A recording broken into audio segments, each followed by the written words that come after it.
I would just say that I think this is going very well, and I really appreciate your engagement, and I hope we don't fall asleep this afternoon, which I don't think we will, and do as well.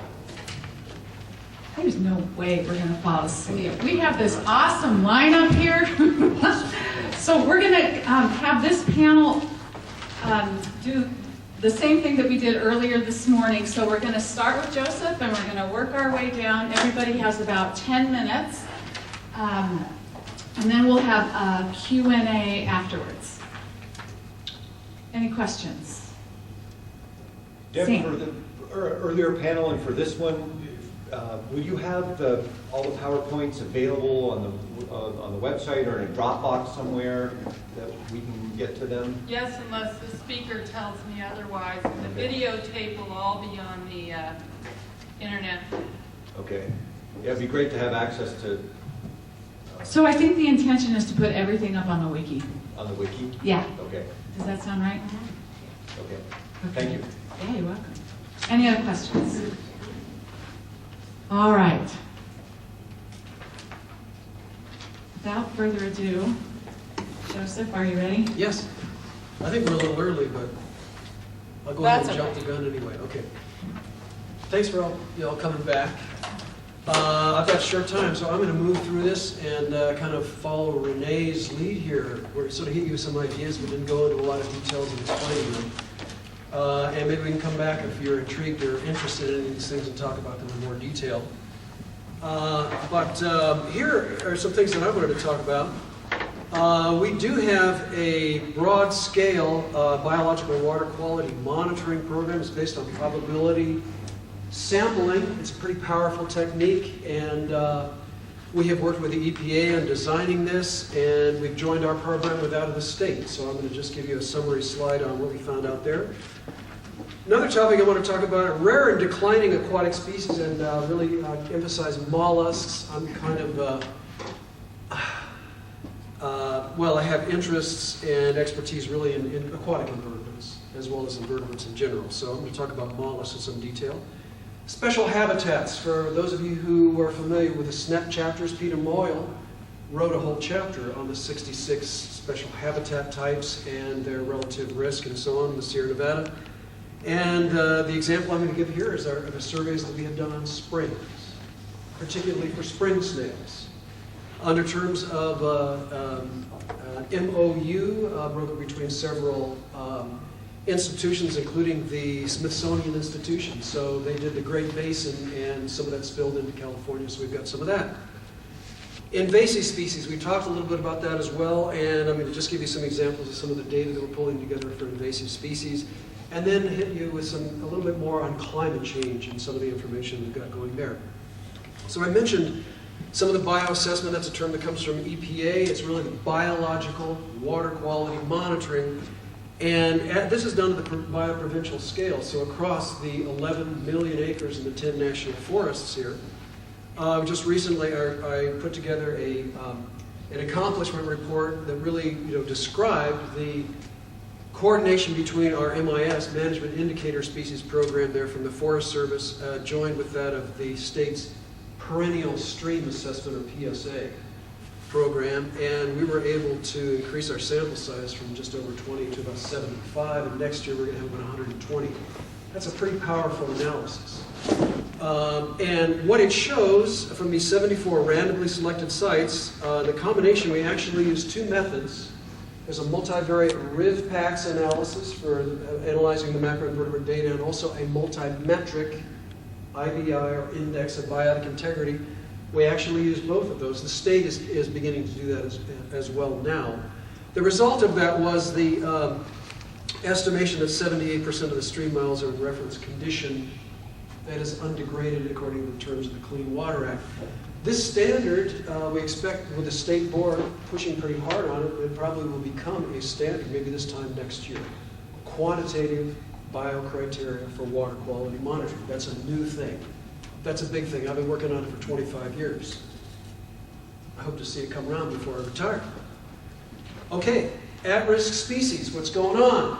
Disproportionately aquatic species. Freshwater mussels that you're going to hear about here in a minute. Crayfish, amphibians, freshwater fishes all lead the list. they're in big trouble.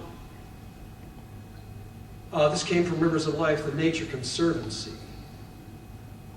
So what do we know about freshwater mussels? We've actually taken a lot of time. After nearly a decade of trying, we got some money. We actually went out and did some surveys for, in this case, Anodonta californiensis, which was listed as a sensitive species. So this shows the distribution of these sites, and what I'd like also to talk about is the historic distribution. We actually started in the Lasser National Forest. We found virtually nothing.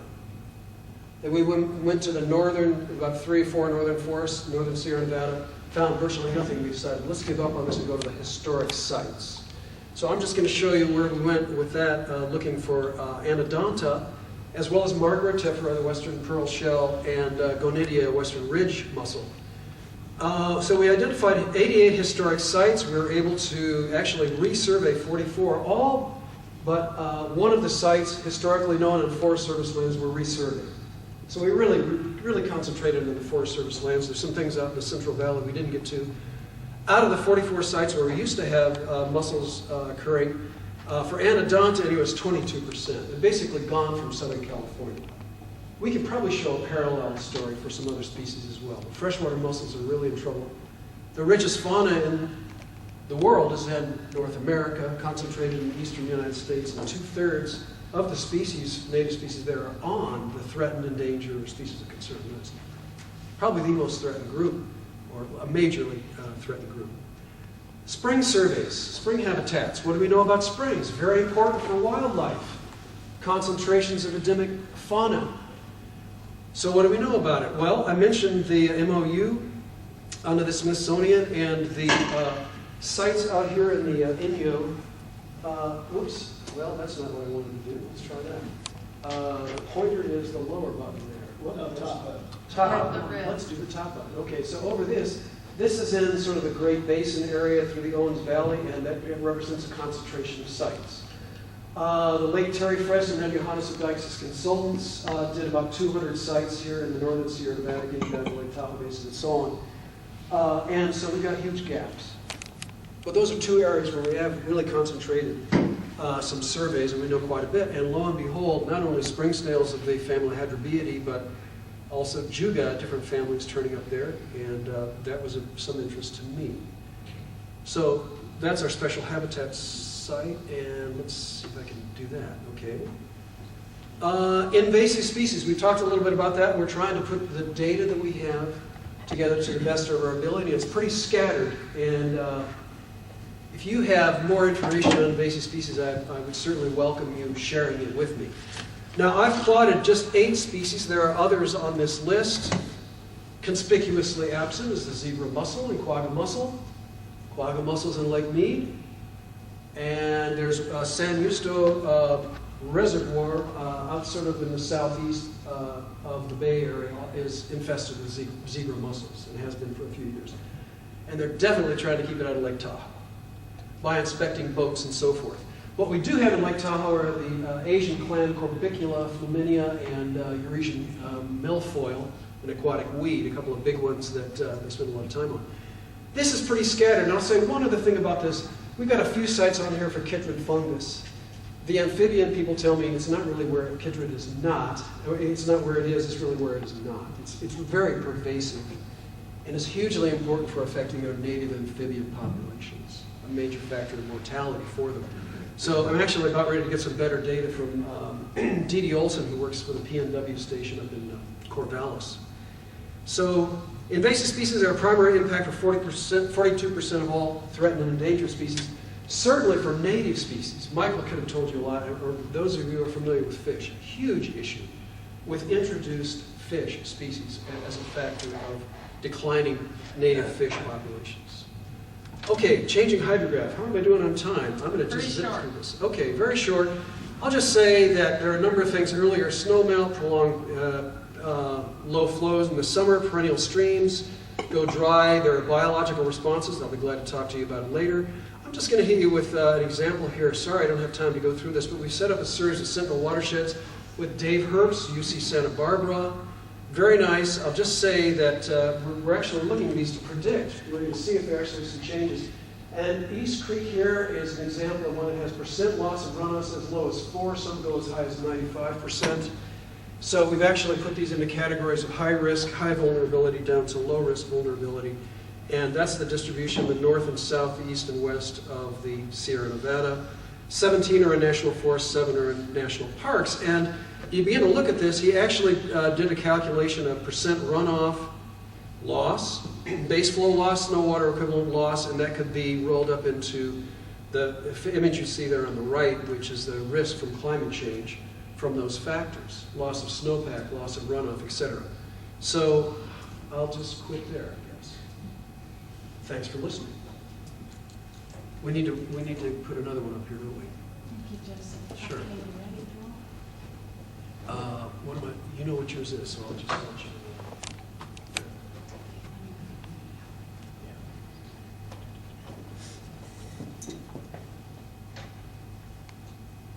And if I'd had time, I would have put in Michael's last slide. That was a really key point, looking at what should have been labeled as ecological integrity, because it had some physical habitat things like road densities, invasive species presence, loss of habitat, I think was another factor that worked in there for native fish and so on.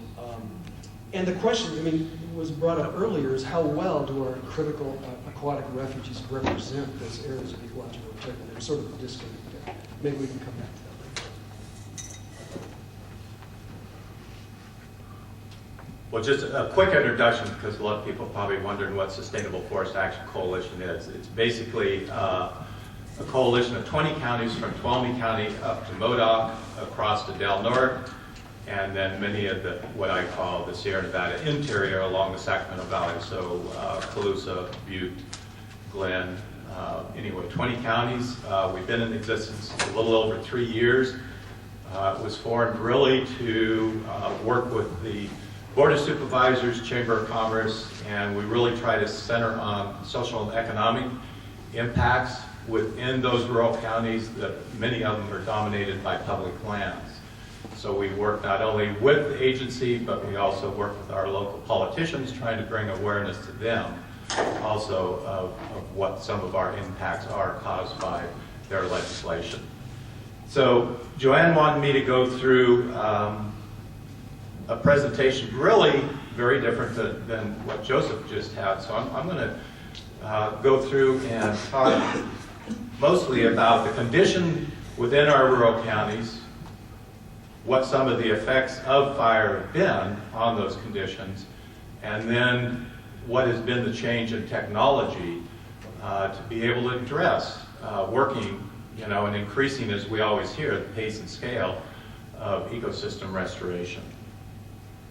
So current condition, most of this is slides, so I'm going to move through it fast, but within the Northern Sierra, most definitely, and the Cascade Range, our stands are heavily impacted with dense stands, most of them being dominated now by white fir.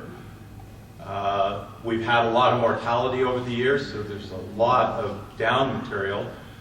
This picture is probably between 50 and 70 tons to the acre of material that is already died and fallen on the ground, that obviously from that fire standpoint is a real danger to us in many different aspects.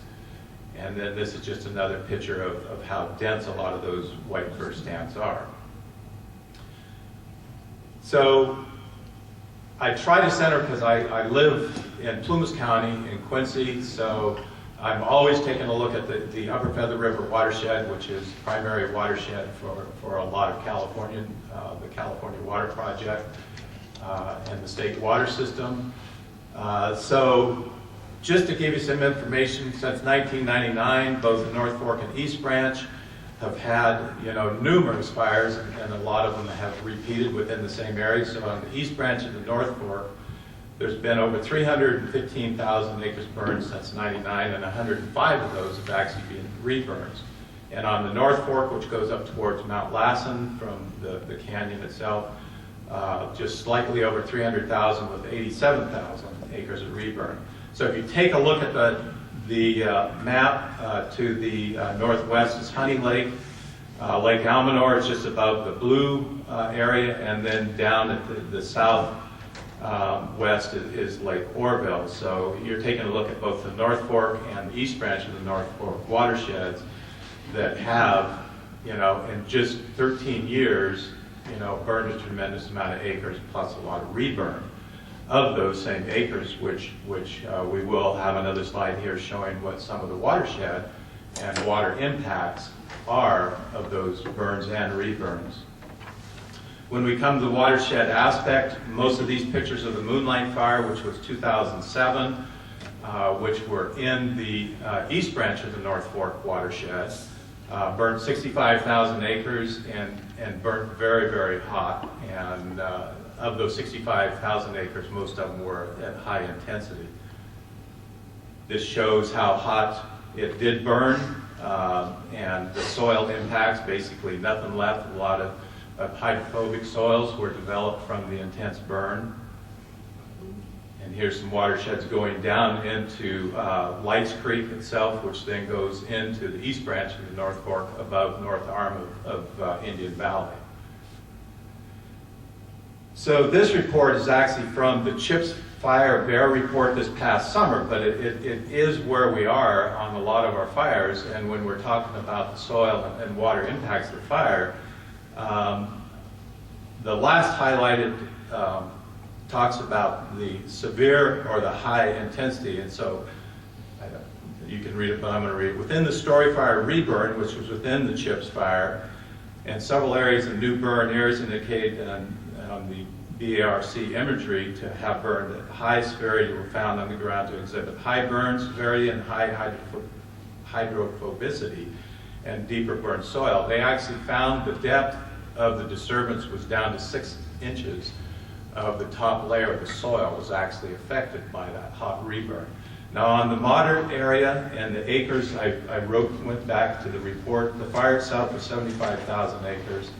Moderate burn acres was 21,674 and high was 3,816. And what this report says above the highlighted area is from a watershed standpoint, that even in the moderate area, even though it was heated to a shallower depth, 1/2 to 1 inch, what it does say is these areas were downgraded to moderate soil burn severity. However, watershed response in these areas is expected to be significant, with increased runoff and debris flows expected over the next 1 to 3 runoff seasons due to the reduced ground cover, dust storage, and infiltration capacity. So what I want to really try to highlight in this is where is technology today to actually try to deal with the pace and scale on the ecosystem restoration of the overcrowded stands. This obviously is a picture of the old growth going back, prior to into the 1980s. That that was still one of the emphasis areas, was going through and trying to reestablish the forest. It was the common practice was larger equipment, larger logs, quite a bit of soil disturbance. Clear cutting was still going on at that point. But then in the early 90s to late 80s, a lot of the technology change and a lot of the prescriptions that we saw happening to address the ecosystem restoration changed. It became mechanical harvesting, and this is a picture of mechanical cutters that basically, it is very little handfall anymore. It's cutting the small fuels as well as the small saw logs out. They can reach out up to 30 feet, so they don't have to go to every tree. They can bunch the material, so you're not having to drive to every tree. And so the overall ground disturbance, from this type of cutting and bunching, is much less than what we used to get in the old days. This is just some pictures of the small logs and the biomass that is bundled and then skid out, and either, depending on where your market is within the Sierras, northern Sierras, even though it's dwindling, there is cogeneration biomass plants that can use the material that's chipped in the woods, and then taken the plant, and then most of the old mills have been refurbished to where they can cut off of mostly the state private land, still the old growth, but from National Forest public lands, the small logs They've been retooled to actually have small log mills that are all computerized. So what is the benefit from the ecosystem, of doing the treatment? These pictures are actually, again, in moonlight, and this is in the North Antelope Defensible Fuel Profile Zone within the Quincy Library Group. It's, that North Antelope project was put in 96 and 97, and it's withstood and actually been used to either stop or backfire on 4 major fires within the Antelope Basin or the headwaters of Indian Creek, which flows into the North Fork of the Feather River. What is out there also that from a management standpoint that still isn't being used much is a different technology on skyline logging to get into thinning and ecosystem restoration on the steeper slopes, which we're going to have to start addressing, but has not been addressed at this point. So this is the same cutter that you saw cutting the small trees that's been outfitted with a 30-foot tower that can go on skid trails, doesn't always need a system road or a temporary road, and can cut those steeper slopes, and can also be used to cut and bundle and then actually be used to take the material out. So the whole technology has really changed on how to get to some of the ecosystem restoration that we continue to hear about. And this is some of the chipping that takes place. Basically, it is chipped on the landing. The small logs, normally below 9 inches diameter breast height, as well as the tops and limbs from the whole trees that come in, and those bundles are then chipped and taken to the cogeneration sites. There is a real issue there that I won't get into, but the Public Utility Commission needs to recognize the benefit to our watersheds and try to get some of the larger cogeneration plants retooled so we can actually deal with this biomass material. End results of a lot of the thinning, these are projects again in the Northern Sierra that have been mechanically thinned and opened up. Just a series of them. This one is actually at South Shore of Lake Tahoe, where they did thin right up to the Wooey, just outside off the Pioneer Trail, if you're familiar with South Shore at all. Oops, my other slide didn't make it in here, did we? What I wanted to go through, there was one more slide that was in, that I put in, that actually gave the statistics on the growth and mortality, as well as the acres or the volume of biomass firewood and sawlog being taken off. So I'm just going to have to talk about it, but it will be in the final. We'll find it later, Bill. I'm Okay. sorry, I left your old one up there. Okay. Anyway, what that slide will show you when you get an opportunity to take a look at it, that within the Region 5 Forest Service, that we're growing almost 1 billion board feet growth. So that's, all the way from small trees to growth that's on, old growth trees.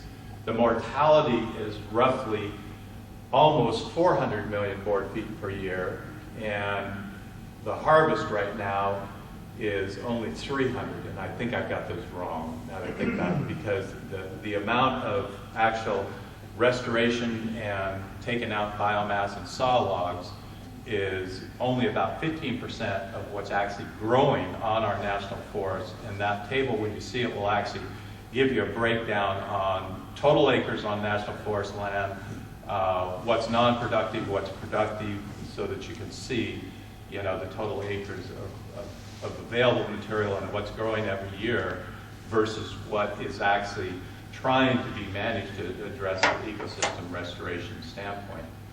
The main thing I did want to talk about is that by doing some of the advanced technology equipment work, it has been effective in reducing the watershed and total ecosystem impacts from fires. It's not saying to do it on every acre, but if we can design, a matrix like the Quincy Library Group had tried to do, that it has been effective. And there's always debate, are we impacting some species? I always come back to just talking about moonlight. On moonlight fire alone, there were 22 spotted owl packs that were destroyed just on that one fire. So we've got to work together to figure how, from a social and economic standpoint on the rural counties, how can we, get work done, restore some of the ecosystem, address the species issue, but also trying to, have those small rural counties survive from a social and economic standpoint. Thank you. Thank you,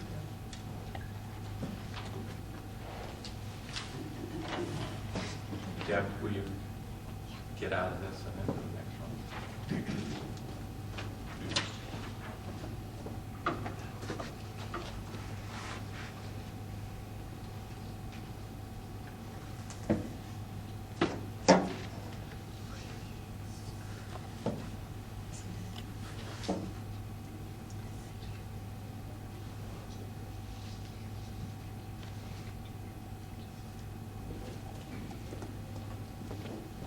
Okay. I'm Nina Hemphill. I started working for the Forest Service in October.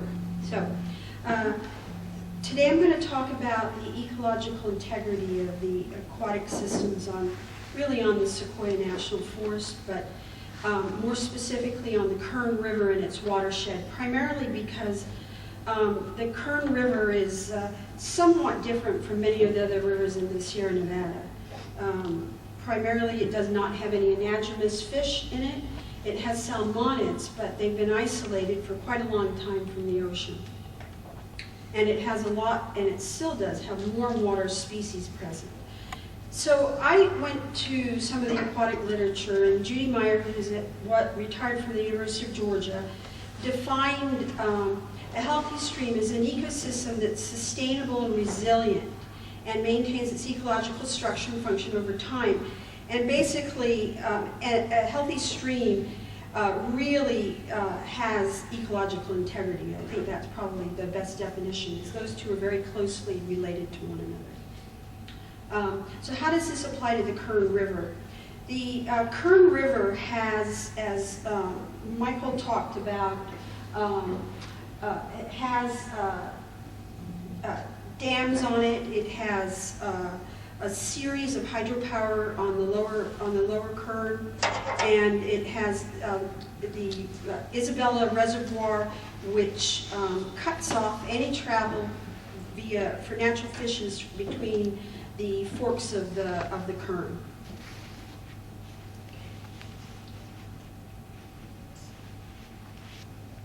Okay, so how is the lower Kern functioning? Well, if you were a tourist and you're driving along the lower Kern, it looks lovely. It looks like a low elevation river, and it really does look lovely. But it is regulated by hydropower, and it is regulated for electrical generation on the lower part of the Kern, and it is regulated for irrigation by the dam on Isabella. So it is not really a natural hydrograph in this section of the river, though it does have riparian vegetation, and it does sustain warm water species as well, native warm water species in this part of the river. But I think that speaks more to their toughness than most of the management is currently going on in this area. In 1907, so these barriers were put in at the turn of the 20th century, 1907, 1921. The road that was put in from Bakersfield to get across to Kernville and then across to the other side of the mountains was finished in 1931. So really these barriers to passage for warm water species were put in a long time ago. Isabella Dam was finished in 1953. Again, it really was put in a long time ago. So these are long-standing impacts on native species. So the second aspect of, and that really speaks to what Michael was talking about with regard to connectivity and what's breaking up and preventing fishes from, or freshwater taxa from being able to move through these lower sections of the Kern River. There's a huge amount of impediments to passage in the lower part of the river. So how are streams in the lower part of the Kern doing with regards to temperature? Well, I took a look at the PRISM data that were available. That's there at the Oregon State University. And just to play around with the data, I put a band on the variation, the tips of the variation. This goes back to 1905. And you can see that in the, since about 2010, the temperatures are beginning to spike higher. These are the maximum temperatures in August. These are the, what I thought would be the harshest conditions if I was a fish in the river in that section, would be in August and would be when we have the hottest days and longest days that heat the river up the most. These are air temperatures, not water temperatures. Now, from a human standpoint, people really truly love the Kern River. They go rafting on it when the waters are released for irrigation. There's a lot of fishing that goes on, and the water users down in the valley truly appreciate all the water that comes from the Kern River. When you go higher up on the Kern River, beginning to go up towards the North Fork or going up the Kern River to some of the smaller tributaries. These tributaries, I would say, and I haven't really done this assessment, are really pretty resilient. This is a brush creek, and it was burned, and so much sediment came out of this burn that it piled up and really required the road to be, the bridge to be replaced on the road. There was so much sediment coming out of it. But over the intervening years, a lot of that sediment has moved out of the system, and this creek is now a gentle, small little creek again, not showing much sediment. When we're in the sort of in the mid elevations on the Kern River, up near Johnsondale, there used to be mountain yellow-legged frogs throughout this whole area. 50 years ago, they were throughout throughout the Kern Plateau. And they're basically gone from this area. There used to be cold water fishes that occurred in this area as well. So this is from that really nice poster by Trout Unlimited, showing the native species for the Kern. And it shows the old distribution, the historic distribution for these species. For the Kern River rainbow was all the way down in the area of Lake Isabella. So you can see that connectivity has really prevented this fish from going through its full extent. The golden trout is currently restricted. So if we look at where these fish currently are, they're all up in headwater areas and really quite isolated. Now, the Kern River is isolated from the point of view of fish and where they're restricted to, but because we have a lot of enjoyment of the high country, there's a tremendous amount of livestock that come into the high country, and a lot of people hike through the high country. So there's a lot of use because people love this area. And the upper reaches of the Kern River have a lot of natural barriers, a lot of partial barriers, fish passage. So little Kern golden trout that are upstream from these barriers should be isolated from invasive species, invasive fish. But in fact, they're not. Recent genetic studies have shown that they're not isolated, that fish have been introduced up past these barriers. And so there's been an introgression of the little Kern golden trout, which again leads to a decline in their integrity and the integrity of the system. So when I took a look at PRISM and looked at the high elevation areas, and you can see that there's a huge fluctuation. Again, these are maximum temperatures in August, which is the hottest time of year. But recently there been quite an increase in the temperature of these areas in high elevation, at least according to this PRISM data set. That was over 8,000. So I was going to talk about the Lyons fire. because one of these issues that we keep hearing about, and certainly these 2 days are talking about fire and talking about aquatic systems. This photograph shows Willow Creek, and you can see up on those slopes that those trees were burned, and the slopes were burned. But interestingly, these photographs were taken from 2012, and a lot of the willows, even though some of the above ground biomass may have been burned in certain areas, a lot of these willows came back. These stream temperatures in this area, because it's got willows and it's got some of the trees, the burn wasn't just complete across the whole area. There's some trees left in here. We're about 16 degrees in the daytime. But on Lion Creek, which has no riparian shade, temperatures were 20 degrees during the daytime. And there were little kern golden trout in that river. People love our meadows to death. There was actually, I found this on the motorcycling website, because this was one of the meadows that the motorcyclers love to motorcycle through. But these are the areas, these are the types of areas that used to sustain the mountain yellow-legged frog. And they have disappeared from these systems. And unfortunately, some of the last remaining refugia for these are these high elevation lakes. And on the Sequoia National Forest, we really don't have very many of these lakes. But as you move further north into Sequoia Kings Canyon and up into the Sierra and then further north, there are a tremendous number of high elevation lakes. And again, I think it speaks to the fact that at the southern end of the Sierra, we didn't have quite as much of the glaciation, and we also had some volcanic activity that probably changed things. Oh, I did keep this in here.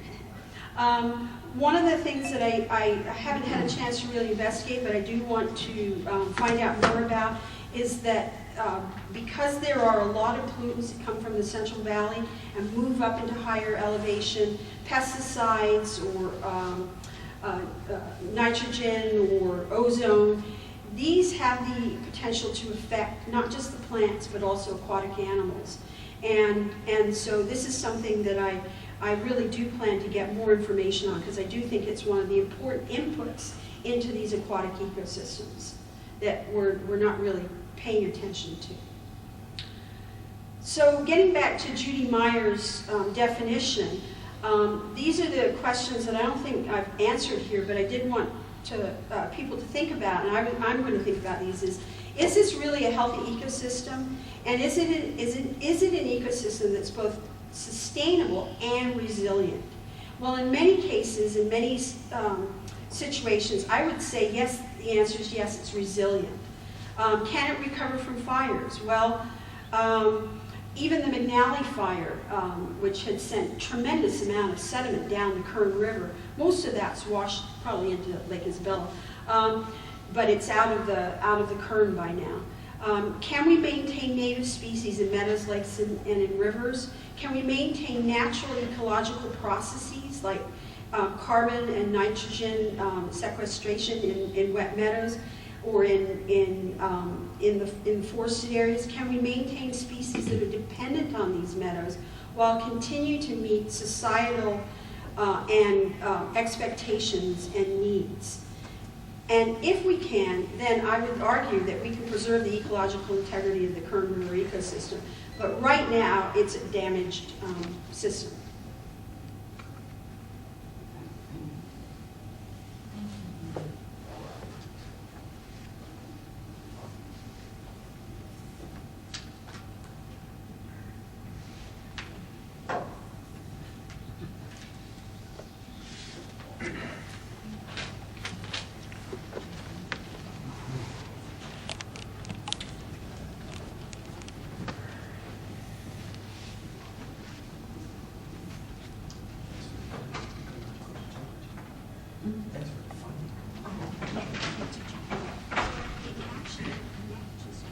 Okay, a fish picture from the fish biologist, pretty predictable.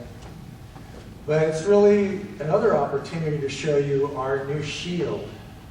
down there in the north corner. We're now the California Department of Fish and Wildlife. Where's the fish? The fish is the state fish, California golden trout. But it's not on the shield.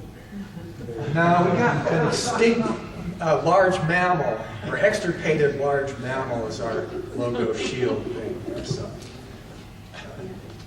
the legislature didn't bother to fix that when they changed the name. So. I'm going to talk a little bit about some of the planning efforts that are going on at the Department of Fish and Wildlife, some that I'm involved with. And I think it's important for you to be aware of these because as we go forward, a lot of these planning efforts really are going to need to overlap or integrate with what the Forest Service is doing because we have so many common things that need to happen with each other. And so while planning stuff is not my favorite cup of tea, I would, it's something that I am required to do in my job. I'd rather be implementing these plans out in the field. But we'll all maybe get an opportunity to do that. So here's one that the entire department is engaged in right now. We're really staffing up and drawing a lot of our people into it, and that is revising our state wildlife action plan. A plan that is required for us to acquire certain federal fund grants like state wildlife grants. And possibly in the future it will also be involved with Section 6. And I know that there are also federal funds that come through the National Fish Habitat Action Plan that if your species or conservation goals for a species aren't mentioned in that state wildlife action plan, then you have a lot less chance of being funded by these grant programs. So the state wildlife action plan looks at the species of greatest conservation need. Those are the listed species and species of special concern. And we try to inform about their status and identify stresses and threats and develop strategies that move the conservation of those species forward. And that's a process that I think Don Yasuda has been aware and joined some of our meetings, and we're going to need to have our stakeholders involved in this as we go forward. We're just now building parts of this plan that will be able to be assembled into pieces that the public can participate in. We're going to do that probably late this year and certainly in next year. Here's another one, the strategic plan for trout management. And a very large percentage of trout management for the department occurs on Forest Service lands in California. So that's one reason why I wanted to bring this one up. And we're going to be revising this plan in the near future. And as part of implementing this plan, it requires us to approach trout management in an ecosystem basis and develop individual basin or drainage management plans so you can break it up and have an ecosystem approach. And those are plans that will need to have public involvement, and they should also include the stakeholders that are agency partners as well. In implementing that strategic plan and developing these basin and watershed plans, here's an example that we've really taken to heart in that approach of fish and resource management, these aquatic biodiversity management plans. We have a team that's focused entirely on assessment of the state's high elevation waters, Sierra Nevada, Cascade, Trinity Alps, those places, and they've gone out over the last 10, 12 years and basically done surveys on all of the high elevation lakes and many of the streams in the state. And so we have a pretty good handle of what's out there. And by developing these biodiversity management plans, we have addressed the issues that we need to look at for retaining recreation for trout fishing and for managing native species. So we have the issue where we've done a lot of trout stocking historically in the Sierra, aerial stocking of lakes, and that whole program is being reviewed through the process of these aquatic biodiversity management plans. There's a lot less aerial stocking going on than there was 20 years ago or even 10 years ago. There's also some active removal of trout in certain lakes in order to provide habitats where we can reintroduce native amphibians like mountain-legged yellow-legged frog, and provide habitats that are important for the native amphibians and invertebrates. And then we've also at the same time tried to balance that with finding the best spots that we can continue trout management recreation in the high elevation waters. So as we're working on the SWAP and as we've been developing these plans and working on the implementing the strategic plan for trout management, a number of other things came along as well. There was legislation that came out in 2005 that required us to basically have our trout hatchery program produce and stock at the full capacity that it was designed to do, even though we didn't have enough money and adequate infrastructure to do that. But it set a goal of producing about 5 million pounds of catchable trout a year and stocking them all over the state. And that sort of created some disconnects with how we wanted to do ecosystem-based management, emphasizing wild trout, with having a trout hatchery program that was mandated to produce as many fish as possible. So we created some dilemmas for ourselves, and we're trying to get out of that. But we got some help from people by filing lawsuits against us, and that resulted in an EIS-EIR that was done to evaluate the hatcheries and trout stocking program, and we're in the process of implementing that now. So a lot of things are changing for us, and a lot of things are putting new requirements on our trout management that require us to interact with our stakeholders and do future planning with our partners. So hopefully that's going to improve. And then I would say that the state legislature was really quite active in the area of natural resource legislation this past year. Besides changing our name, they passed this bill that really coalesces and pulls things together for us on trout management statewide. And that strategic plan for trout management, we're going to have to revise that almost immediately. And it develops some internal things for us, a trout management team that has oversight, and a process for involving stakeholders, and a process for oversight and review of all the management efforts that we'll be using going forward. Also, the legislation changed some of that earlier legislation that required all the mass production of catchable trout, and has redefined some of the priorities of what our hatchery trout program will do. One of those things is it requires for all of the recreational angling fish that we're going to produce and stock out, those fish need to be triploid so that they can't reproduce with native trout out there on the landscape where they're stocked. And a few other things. And it just requires that we use native trout wherever we can in our trout stocking programs going forward. Oops. Sorry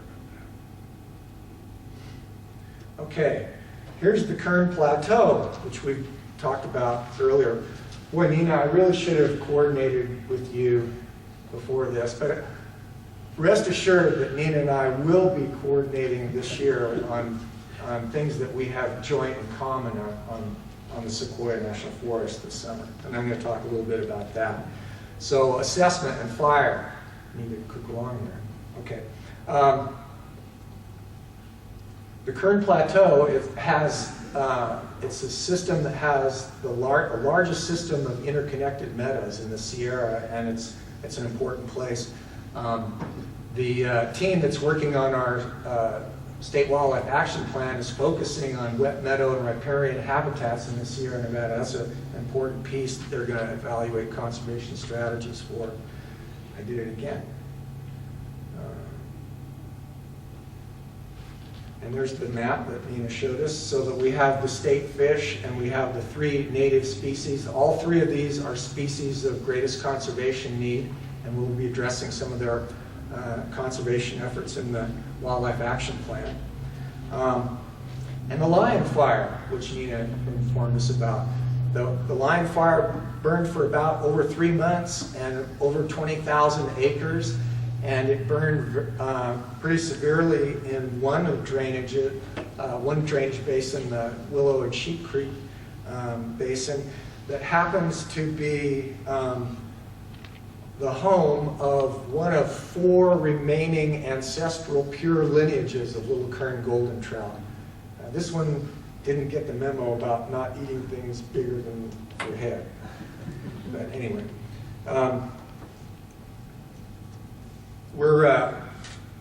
We were really concerned about that, what was going to happen in that Willow Sheep drainage, because we didn't want to lose one of these ancestral lineages of the little Kern golden trout. It's a listed threatened trout. And so we were able to acquire some funding through the Western Native Trout Initiative, one of those partnerships, partnering up with the Sequoia Forest and with Cal Trout and with Trout Unlimited.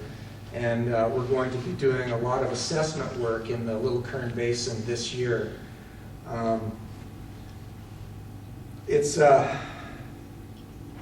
really overdue work, actually, because the previous trout assessment data that we have for Little Kern golden trout is not the best. And so we plan on doing some population estimates that are going to be based on a survey design that's more randomized and stratified, and just upgrades the science of what we know about this species of fish, because we just didn't have that type of data in the past.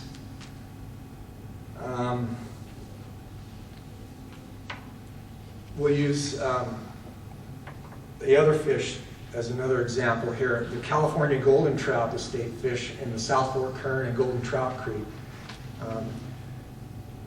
Nina mentioned that non-native trout has been a problem, and the chief stresses on all of these fish in the Upper Kern Basin are, is impaired habitat, but probably an even bigger issue for them is competition with or hybridization with non-native trout. And that's the case for the California golden trout as well. And we plan on, over the next year, probably more so next year than this year, we're focusing Little Kern this year, but we need to upgrade the science on California golden trout as well, and we plan on also employing a randomized stratified survey design that will get at questions that are, what the age and size structure of the population are, and just a better science job of assessing the populations there. In the past, there has been a lot of population monitoring there, but it's been probably mostly ad hoc in nature and not a basin-wide approach. So I wanted to mention that as we proceed, we're getting to the stage for California golden trout now, where rather than like what we've done for the past 10, 12 years is invest our resources in learning about the genetics and the genetic status of these species of golden trout, we're now reaching the point where we can start moving the needle forward for conservation on these fish, because we have a good picture on the genetics. And we may, the California golden trout was proposed had a proposed endangered petition filed for it about a dozen years ago, and just in the fall of 2011, a listing decision was made by the Fish and Wildlife Service that it was not warranted for listing because of the efforts on this conservation strategy that have been ongoing. And so we may need to have some interface with the plan revision on these forests, so that what we need to do for moving conservation ahead for this fish is integrated into the forest plan as well. So, good.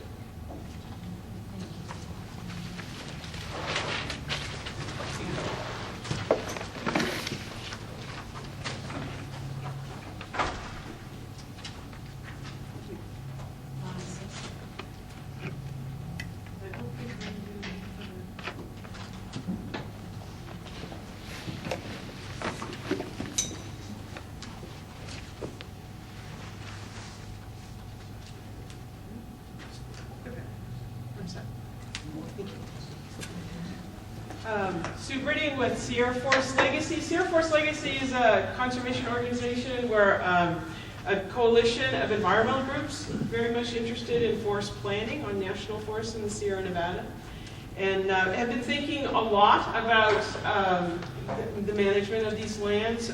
We started up in 1996 and have been through several cycles of planning, and so appreciate opportunities always to hear perspectives about others' perspectives about the issues. And I'm encouraged. I'm concerned about the status of the environment, but I'm encouraged that we are talking about the same themes.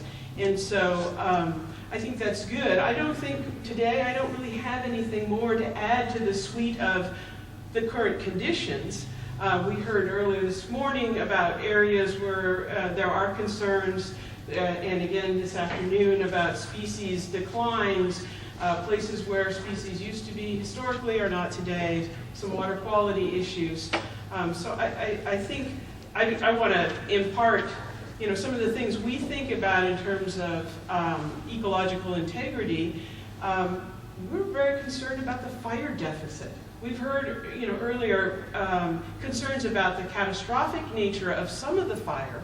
So some of the fires we have in their adverse effects, but we're also concerned about the lack of fire and the lack of an ability to have that fire shape the landscape in ways that provide high-quality habitat for some species, that support nutrient return, that create habitat attributes.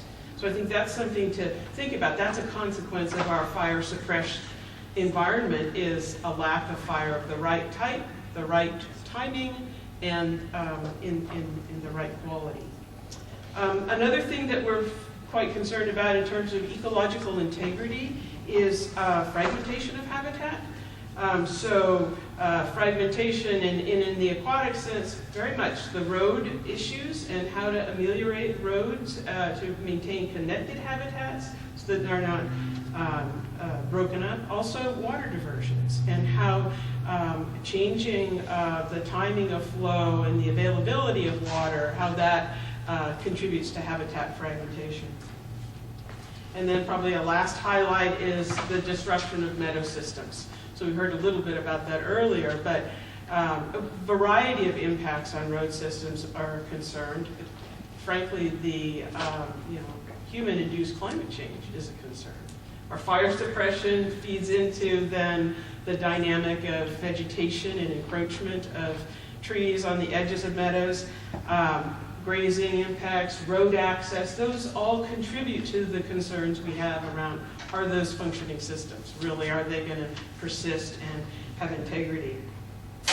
So I think probably one thought I had from listening throughout today was something that I don't think we talked a lot about, which was cumulative effects themselves and how we handle those, and those effects that are not just localized but then span the watershed itself.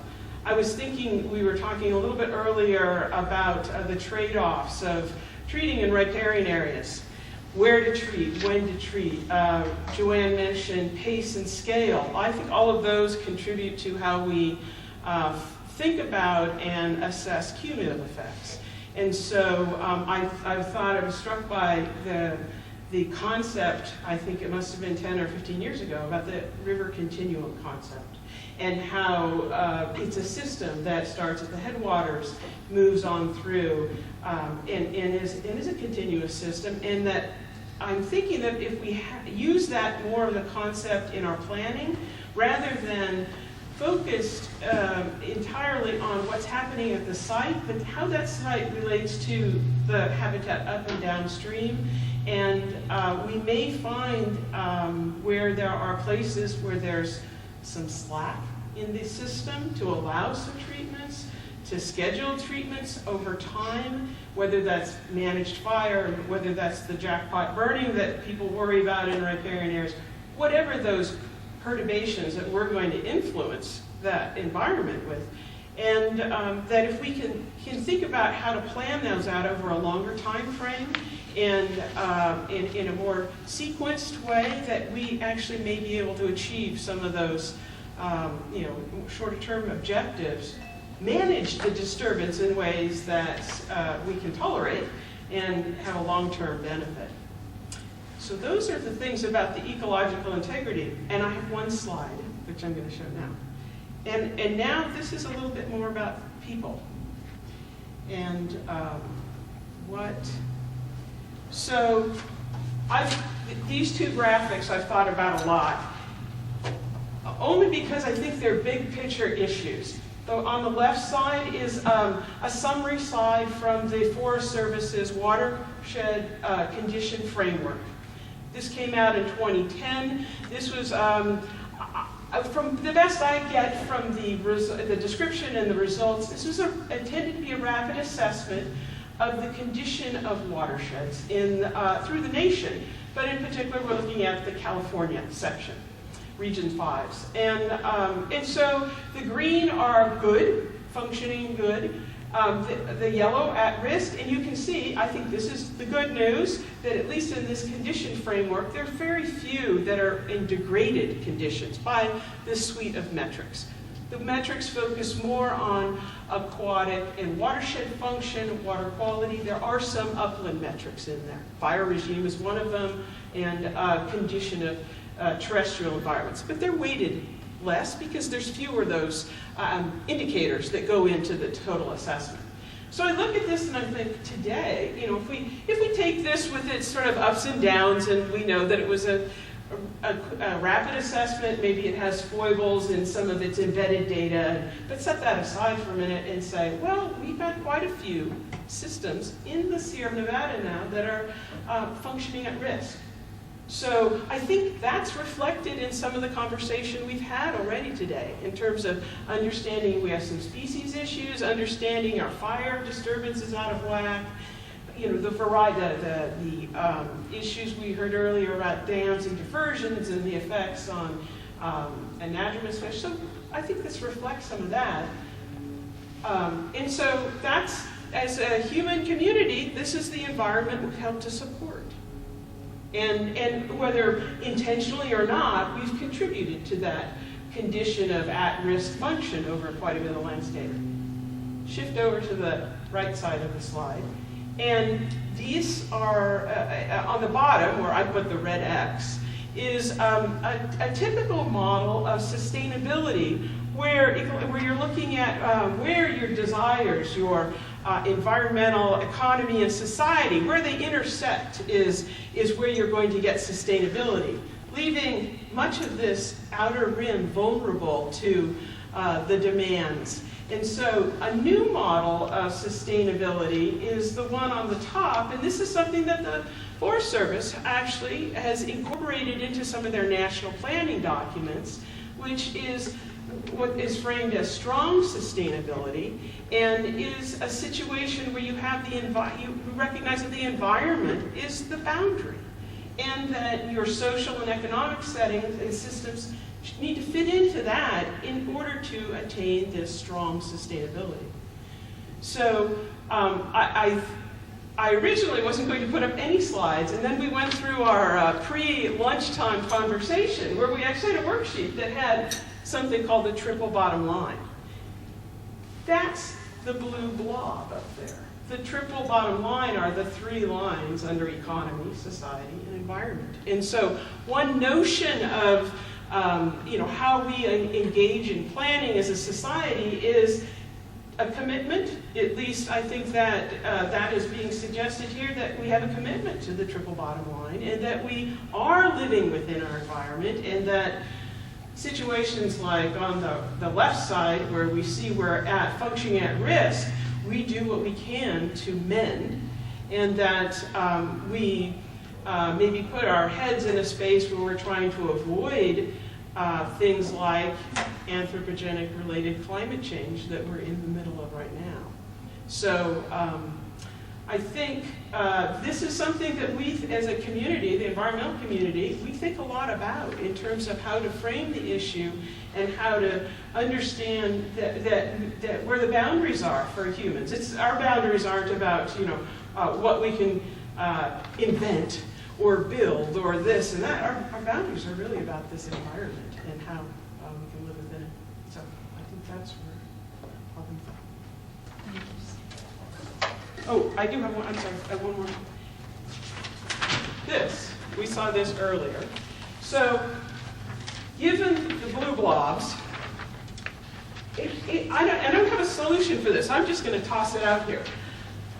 This as a box over here, separate from all of the process, worries me.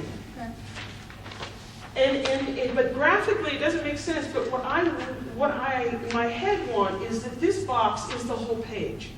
That's right. And I don't know how to convey that graphically, but that's just a thought about it. You got it.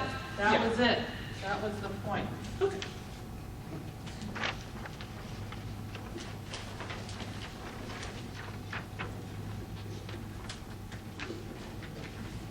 I have nothing to say, which is unusual for me, but I want to just acknowledge a few people and then save the time for the panel at the end here.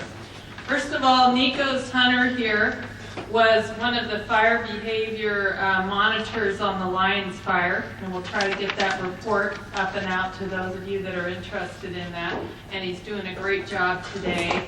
And then I have 2 A-teams on the assessment, because if you go on the wiki and you look at the magnitude of what we're trying to do, as one ecologist, I can't do it all, and I wouldn't try. And my A-team has always been the aquatic team. Barry, Hill, Joseph, and Michael. And then Phil Bowden is not here, but the fire aspects as well. Those folks have just consistently gone above and beyond, always met all deadlines, and they're just tremendous. And I'm also very impressed by the speakers and what we're learning here today. And the good news is the NEPA process doesn't even start until January, so perfect timing to get all of this good information together. So with that, I want to hear questions and hear what you have to say.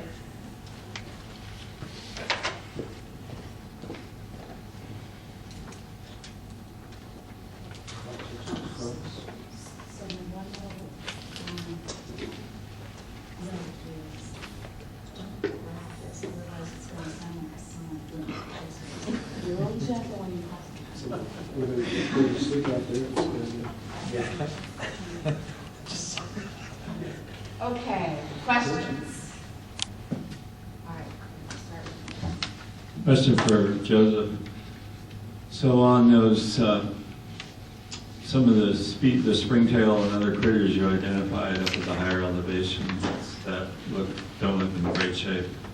So what is the, I don't spend a lot of time in that literature, and I wish I needed to do more.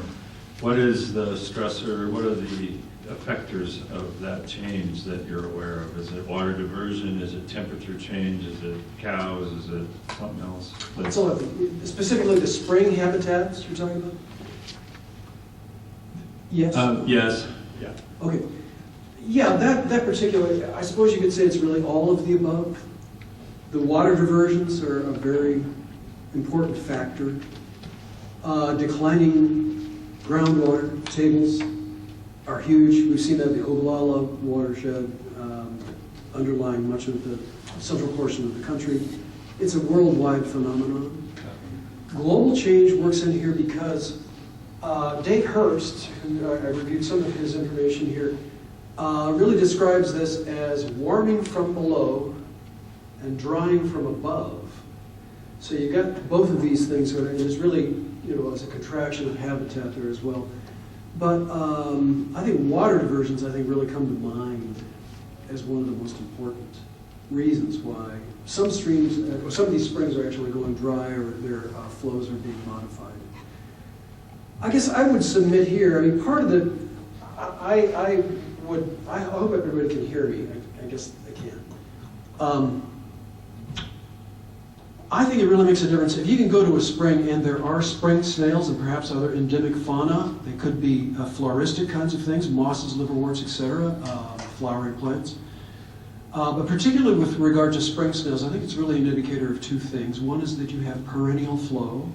It's pretty ironclad. This has been perennial flow since the Pleistocene for the last 12 to 15,000 years. That's good information. And also the water quality has not been compromised for that period of time. Those are very valuable sites. Now for springs that have been surveyed, and sometimes it's obvious if it's turned into a cow wallow, got problems. It's more difficult to reach a conclusion as to why they may not be there at a spring, but I'm just saying we can high-grade those sites faunistically and so on. They're important. They're important to terrestrial wildlife. They're important as a perennial flow, that they're very important. One might even say more important than those that don't have. Because one cannot conclude that they have perennial flow and excellent water quality. I don't know if anybody else wants to say. Thank you. Other?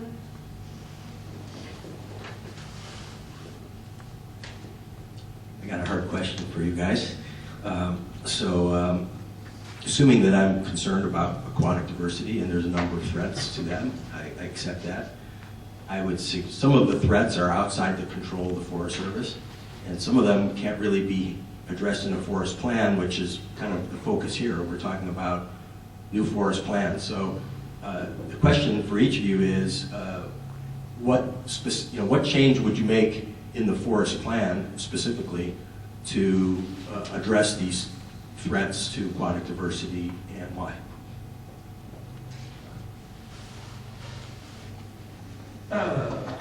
Since I've got the mic, I guess.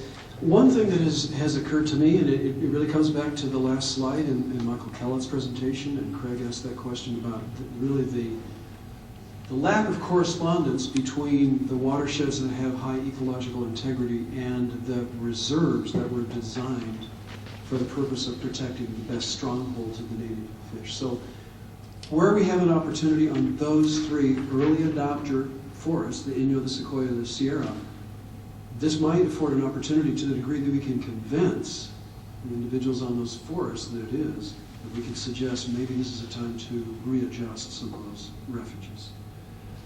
Michael makes a very good point too. What does that do, for connectivity? It's really kind of at a scale. Is that going to be large enough? And in the draft, going back to 2001, when I was on the interdisciplinary team, we actually had much larger watersheds, so-called adaptive management watershed areas that came from the Pacific Rivers Council, Deanna Spooner, Cindy Deacon-Williams, and later Peter Moyle, larger, that would to some degree address the connectivity, but that was too large a land allocation that was taken out of the final, and we were left with the smaller cars. Would anyone else like to say? Well, I'd just say, going back to what I was trying to highlight, is that in the forest plans, I think it is important to take a look at, from the aquatic, total system, is what is always growing out there. I mean, it isn't a stagnant, vegetation's environment. We are growing an awful lot. We have suppressed fires. What is the effect of that? And when it comes to water, I think the transpiration loss, of all that extra vegetation truly has an effect on the springs. It has an effect on the flow in the streams. So that is something that needs to be addressed. And how can we, within environmental constraints, deal with that issue? Like Sue said, fire does have a place on the landscape, but right now, I think a lot of the acres being burned aren't within the historic realm of how it used to be burned. And so to me, we really need to take a look at what we've got and how can we environmentally sound, address some of that growth and overcrowding that is affecting, the underground as well as over ground flow in springs and streams. Anybody else?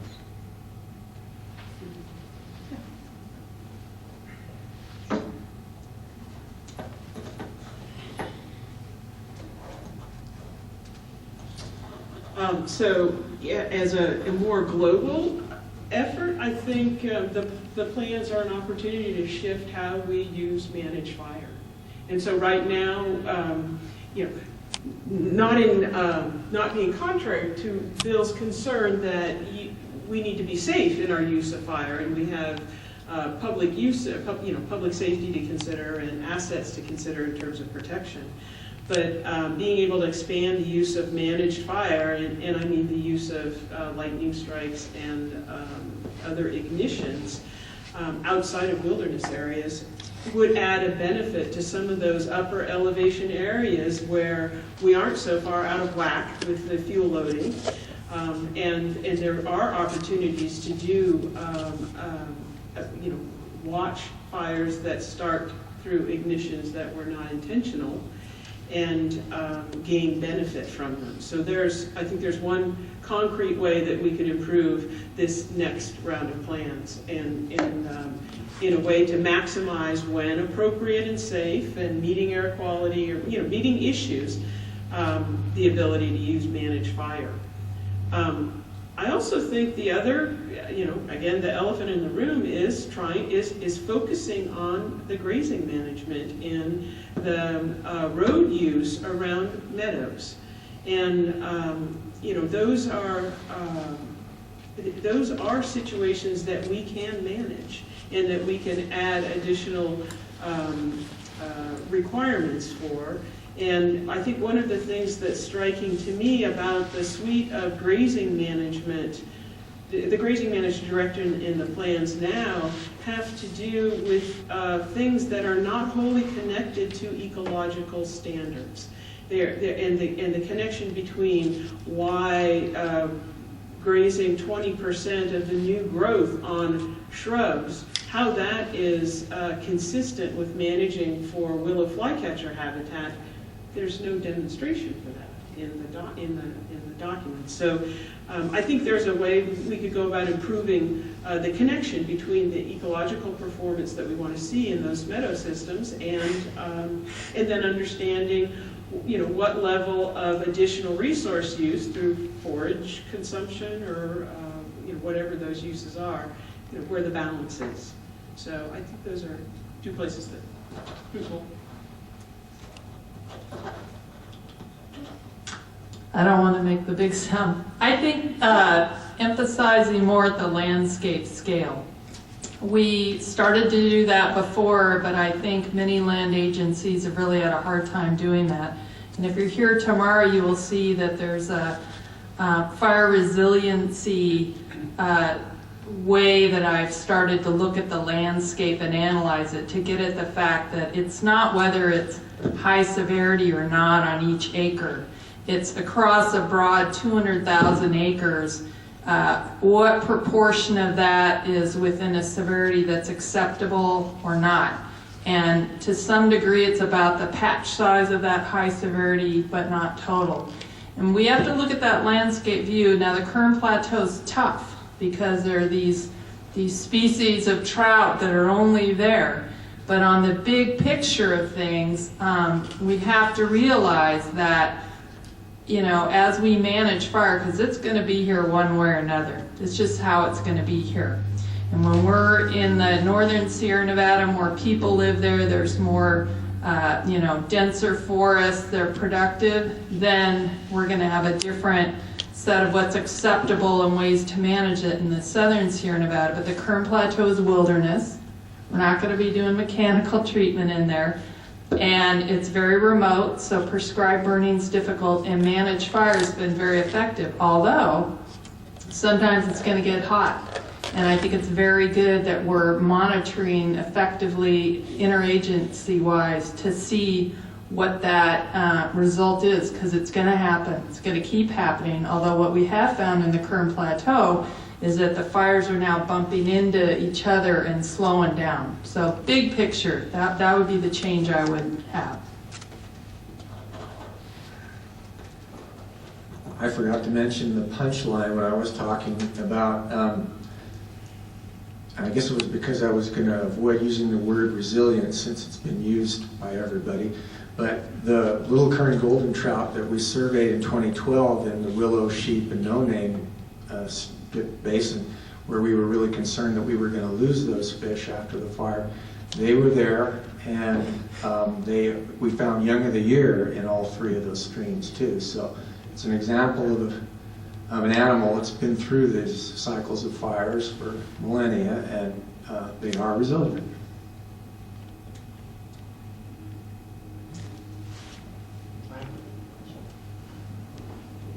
So I think this is we're gonna take time for this one last question, because I'm noticing the time.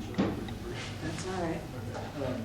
Thank you, everyone, for all the information for a lot today, to all the panelists. My question is what is being done on a regional scale this came up in our discussion before lunch, to increase the flexibility on case-by-case treatments? I've heard discussion of when you have a plan with with the treatment plan, that you start to lose some of the heterogeneity over across the landscape in all aspects of ecosystems, and what is being done in plan updates, forest plan updates, to continue to have that flexibility in the wood plants, I guess.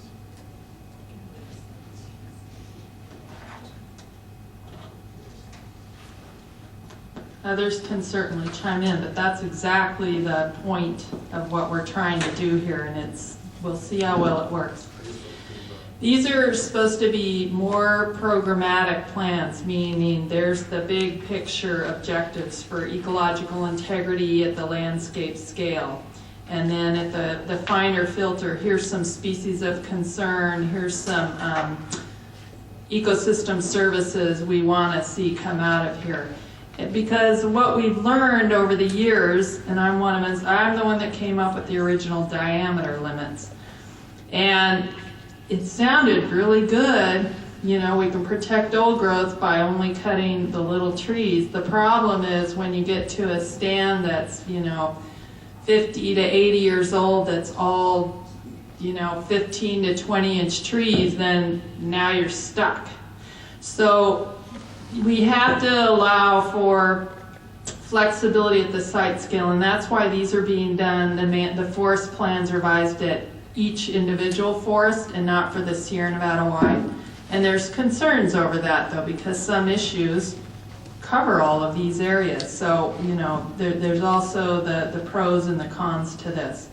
And the other con to this is that if we are not generating enough accountability from third-party monitoring, that's cheap, and we can do it because last time we came up with something that was too expensive, so it didn't get done.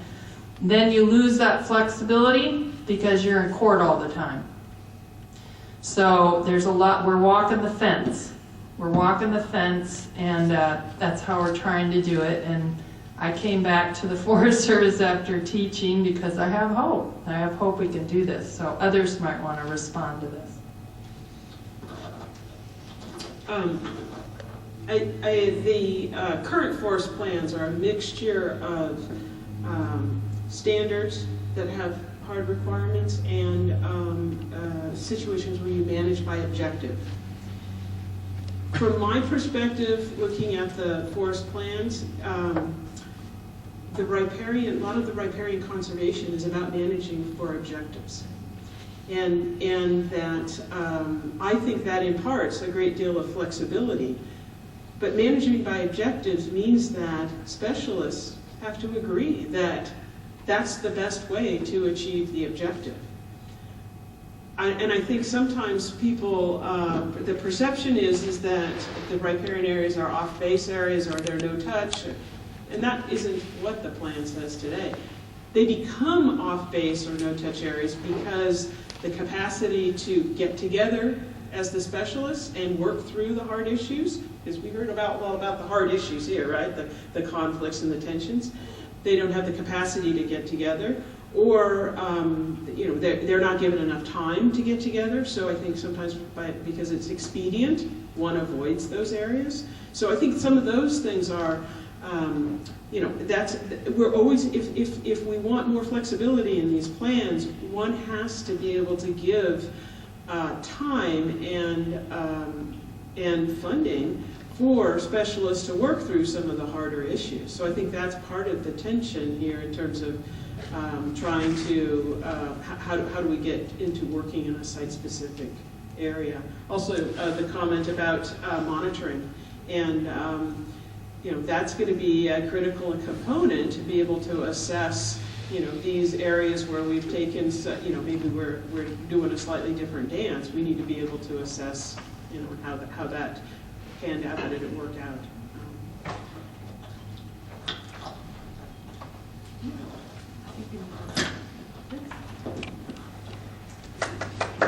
Can we give this panel another?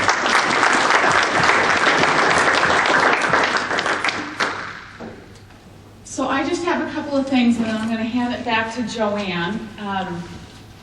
First, did everyone have a chance to sign the list, the attendance list? We really